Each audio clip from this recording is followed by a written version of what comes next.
Marry me असं करू शकतो. हे आपल्या व्हॅलेंटाईन डे तुला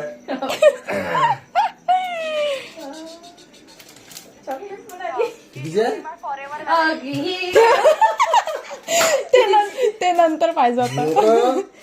व्हॅलेंटाईन डे साजरा करतो आपण. व्हॅलेंटाईन डे थोडासा म्हणजे आता नवीन काहीतरी युनिक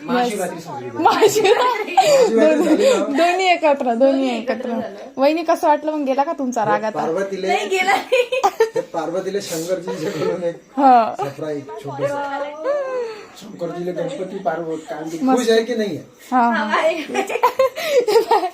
काय ते डोक्यावर बंदूक ठेवून विचारणं चालू मग मलाच लागेल हवा आहे म्हणून. आहे ना. मस्त आहे. तेच कधी त्या दिवशी त्यांना सुद्धा अजून कशी भेटली असते. मानल्या वहिनी आमच्या. त्या दिवसचा तिला किस्सा सांगायला येतो. येस. काय सांगतो दर्शक? नाही तुम्हाला आमचा आवडला का एवढं सांगून द्या. मस्त. तुम्हाला मनवासाठी आता काहीतरी करायला लागलं. मला लय आवडलं. चॉकलेट भेटली नाही तर इथं चॉकलेट खाणारे तयार आहे. बरं, जिथे